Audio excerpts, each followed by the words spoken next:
A new index ranking the top 15 tobacco companies was recently launched with the aim to accelerate the reduction of harm caused by tobacco use worldwide.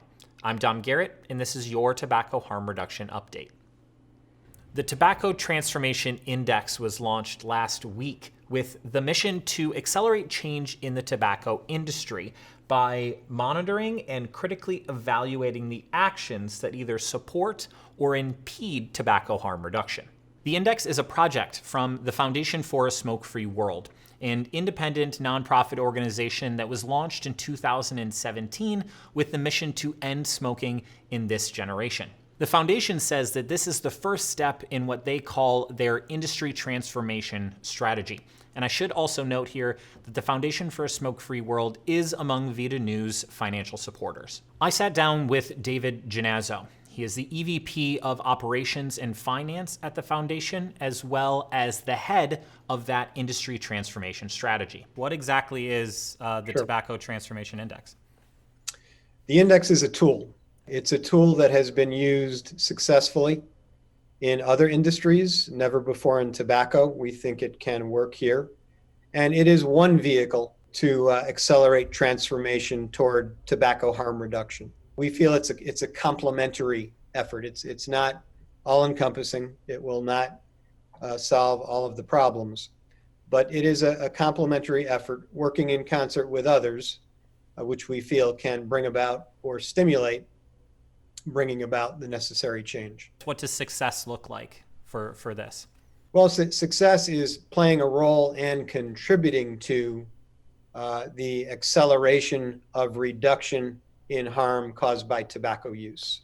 So as you know, the foundation's mission is to end smoking in this generation and to reduce the premature death and disease caused by smoking.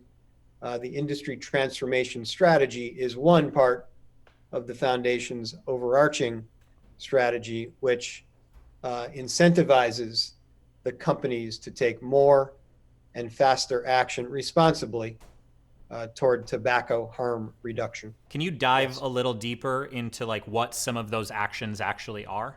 Sure. So the index is made up of 35 underlying indicators organized around three areas: performance, commitment, and transparency. Now, the bulk of the index is weighted to the performance indicators, more than 70%.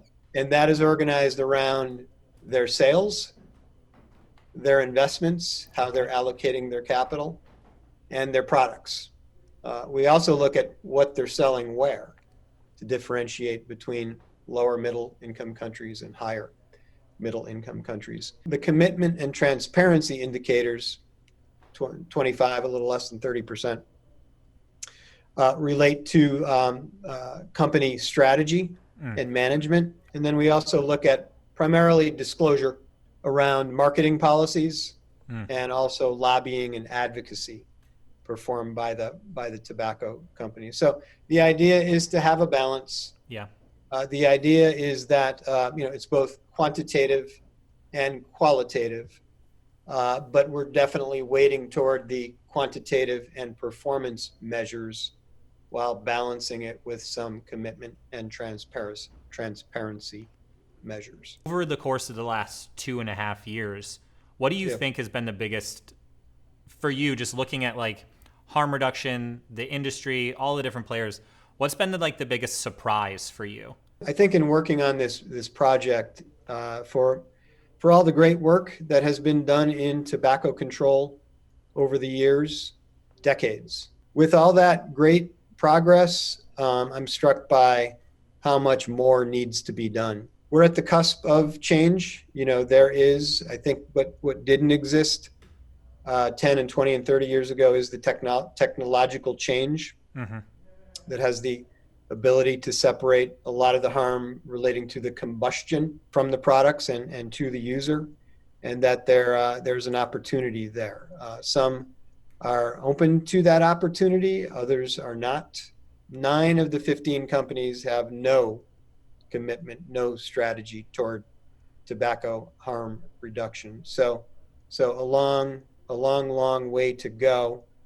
We're hoping that the index can be one tool of many, working in concert with the others to influence, incentivize the companies to move a little quicker, a little faster, and responsibly, more so than they might on their own. The idea of funding in this space is obviously a big one. It's a topic of conversation that has many different routes to go down. Obviously, the foundation itself does receive funding from a company that is listed on the index.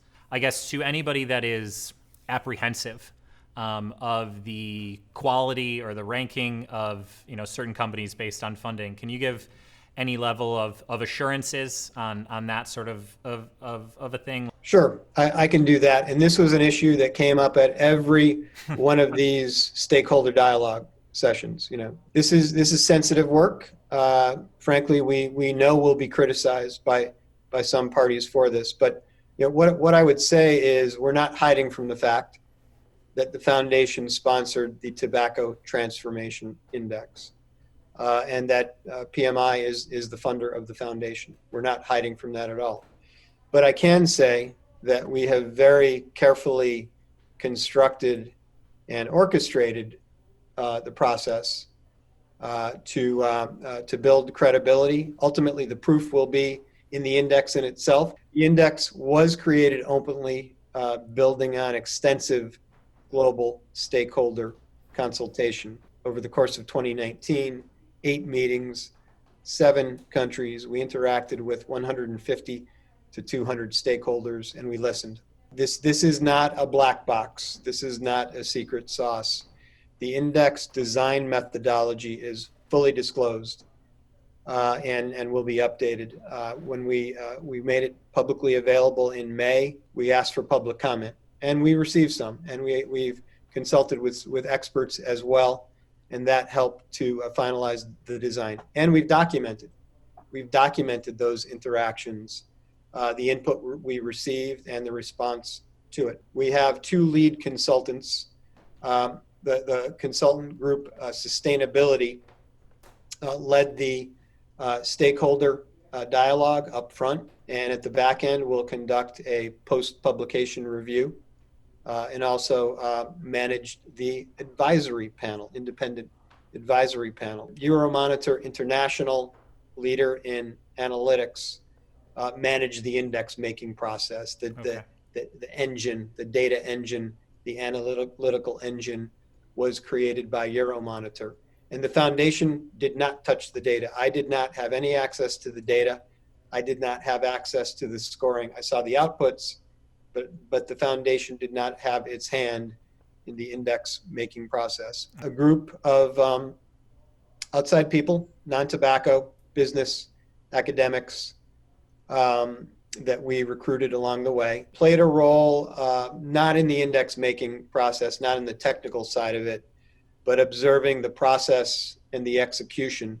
They've written an independent statement on what they observed, and their assessment of both the process and execution of the first index, along with recommendations for the future.